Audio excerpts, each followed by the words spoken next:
Hi, I'm Ann Delisi. And I'm Chef James Rigato. And in episode 20 of Essential Cooking, we talk with Tomm Becker of Sunseed Farm in Ann Arbor about hoop houses, what they are, how to install one, and what they can do to extend your food growing season. Hi, Tomm. How are you? Hello, Ann. Hey, It's good to see Tomm. you. I was just telling you guys before we got on the air here that I was doing some research, and gardening in 2020 went up like 43%. Around the country. People suddenly decided, I want to grow my own food, whether they thought they weren't going to have enough of it, which people are kind of freaked out about that about a year ago right now, or they wanted a hobby, or they wanted to connect with the earth, or it's just really gratifying to put a seed in the ground and watch it turn into food, like at the very least. So, Tomm, let's talk about what a hoop house is. So sometimes when I say I have a hoop house, it's like a greenhouse or a hoop house, and there's a difference. Good question. Yeah. Yeah, so, normally when people think of a greenhouse, they think of a solid wall structure with glass, polycarbonate, mounted in, it's in concrete. A hoop house is just a simpler version of that. We've got steel bows that we put up on somebody's farm or in their yard. We pull plastic over it. So it's curved. We should tell people it's got a curve. Yep. It's curve. either a big circular bow or it's Right. kind of in the Gothic shape. Basically, it's usually a passive solar greenhouse that people are able to capture light from the sun, turn it into heat, and keep growing food all year round in one of these structures. So, And Nifty Hoops had quite a year last year. I mean, you guys were pretty busy. I'm assuming that you're seeing a cross between obviously commercial farming that needs your services, but also the backyard farmer, gardener. I mean, you guys did my hoop house last summer.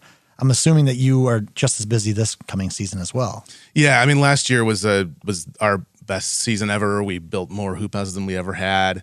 I think people have always had a great reason to enjoy local fresh food, be it conservation, quality, health reasons. Last year, people started to want to bring their sourcing closer to home. And so it was a little tenuous there. People weren't really sure if they were going to be able to have food from afar. And so, wanted to start to grow their own food and also develop more local connections. So not just backyard growers, but more connections between local farms and grocery stores and restaurants as well. Now, it's interesting because, Ann, you mentioned Sunseed Farm, and, I would say you're kind of on pause as a farmer. I mean, you have an incredible background in farming. I met Tomm when I was at the Root, and we had a great relationship, and we still do. But with a business to business, I mean, we purchased a lot of produce from Sunseed Farm, and it was one of my favorite farms I've ever been to. It was pretty utopian as far as visiting. How is that as a farmer to watch kind of this appreciation of local foods? I mean, because we championed that, and it was a small slice of the population, I think, that cared. But to see a record year for gardening, a record year for planting, a record year for hoop houses, how do you feel as a farmer watching the public say, "Oh, wait a second, local food does matter. I'm nervous. Grocery stores are running out of food. Maybe I should have cared a while ago." Like, how do you feel? I love it. I mean, there's no great loss without some small gain, right? Yeah. And my hope is that people get a taste of the good stuff and they keep with it. Yeah, great answer. Yeah. So, Tomm, you have become, I would imagine, an educator now. You're probably teaching people how to grow their food, because people that haven't grown their food before are like, okay, I'm going to start growing my food. How do I even start? Yeah, we talk with growers all the time, be it people that are just getting started or established growers that are working to develop more protected cultivation and year-round production. Growing in a hoop house is quite a bit different than growing outside, especially once you start to look at growing through the deep winter in a place like Michigan in an unheated hoop house. Let's talk about that. So one of the great things about having a hoop house is it does extend the growing season. So you can grow things further into the season. But I want you to talk a little bit more in depth about how that works and what kinds of things you can grow. And if you don't have a heated hoop house, although I will say, if you want to lose weight, in the summer, wrap yourself in cellophane or saran wrap and go sit in the hoop house, and you will drop 5 pounds like that. Yeah. It's so much, and the ground doesn't really freeze in there ever. It's a pretty miraculous thing that something so simple looking can have such an ecosystem right inside of it. But can you talk about the growing season and how people could plan for that, having a hoop house? Sure. Yeah. So I guess it's a little bit inaccurate to call them an unheated hoop house because they're certainly They heated create by their the own sun. heat, yeah. Yeah. And so It's funny though, because things don't really grow per se in the wintertime. They essentially go into stasis. Consider it a big living refrigerator that you can walk inside. Yeah. So, things that you're growing and looking to harvest in the midwinter, you're planting those in late summer, early fall, so that they start to grow, really get to maturity before December rolls around. Because once December rolls around, the amount of sunlight that we're actually getting in those hoop houses in the wintertime isn't enough to have them grow. Things really start to come around again in February, and we can replant. So, things like kale, Swiss chard, collard greens, things like that, we're planting actually in August, which is always so strange when you're seeding them in July. You haven't even... You're still cultivating your spring vegetables in the field, but here you are planting for wintertime.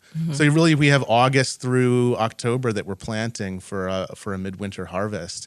Things are growing up. We're protecting them with different covers within the hoop house, and then we're harvesting really amazing food.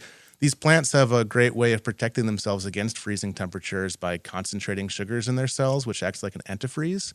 So although they appear to be frozen solid, and they really are, their cells actually haven't frozen and ruptured as a result. And James, you know this, the food that you harvest out of a hoop house in the wintertime is so sweet. Yeah, I think I brought you a bag of spinach stems one time that were just like candy, and so it's amazing. It's true. And I think that's what's fun about having a diverse garden or farm, is that field crops versus, hoop house, versus greenhouse or over winter, there's so much flavor difference. Like I remember you brought me broccoli once that was so spicy.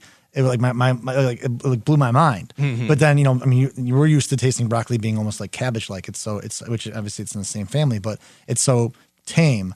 But depending on how it's grown, and I think, you talked about that with me a lot, was when I first visited Sunseed, I said, well, what do you do about pest control? And you looked at me and you said, well, we don't call them pests. And I thought that was such a great answer. But I think that, maybe that broccoli was, had to create an immune system to kind of fight off, the bugs or the beetles that were on it. And then therefore it had a spicier tone to it. Or, maybe it was, you tell me. But I think that where and how and when you plant really affects flavor. And that's what makes it exciting, I think, for the harvesting side, is that you can see that directly. Yeah, absolutely. I mean, that's the kind of industry term is pest and disease management. We would call them animals and pathogens, that are there on your farm. Any stressor that a plant encounters it's going to have its own immune system, its own body's going to be able to deal with that in one way or another. And a lot of these chemicals that plants produce in their own bodies to ward off, insects and pathogens are going to create wonderful flavors for us to enjoy. A lot of people would taste that spicy summer broccoli and think, what is this? Somebody like you who knows how to work with flavors is going to be able to use that to make something really delicious. Oh, I wish I could order it regularly. I wish I could be like, Tom, give me the spicy time. But it's also fun to adapt and season accordingly. So I think you're kind of giving good advice here indirectly, but telling people that like lean into the changes that your yard and farms and farmers produce, because that's kind of the exciting part about cooking that food, is that you're never cooking, summertime spinach versus the winter spinach. Maybe you want to eat that winter spinach very gently, if not at all, cooked. Whereas summer spinach is so plentiful, that's the time to make a pesto with it or lasagna or whatever. But maybe that really sweet spinach, you should like nurture it and, do something, treat it like a garnish, or eat it individually. I think that's something important that a lot of people, can tap into. So.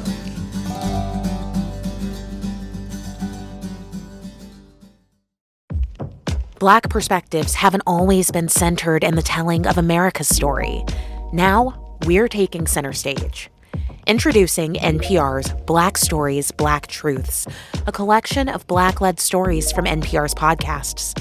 Search NPR Black Stories, Black Truths wherever you get your podcasts.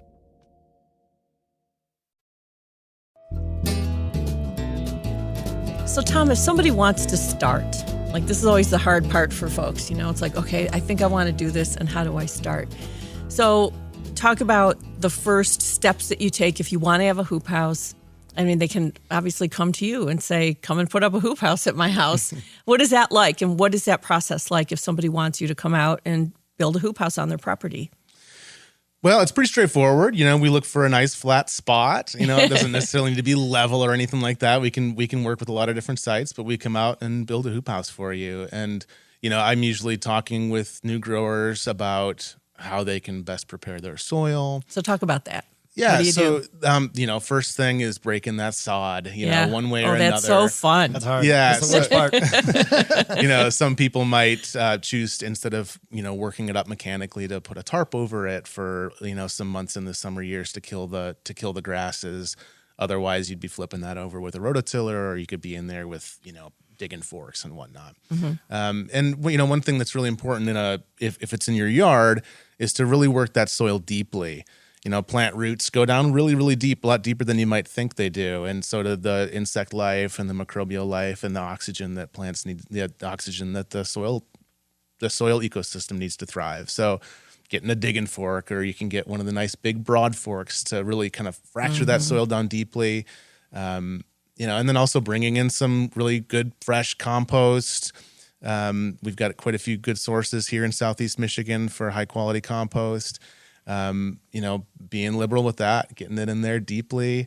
There's quite a few good opportunities for people to get their soil tested and kind of understand what micronutrients they might need to add. And then as far, take it from there, kind of start to use your imagination about what you want to plant. We have some resources on our website at niftyhoops.com, which will talk to you about, when to plant things, the spacing at which to plant them, when to seed them, how to put them in plug trays and get them ready for the season.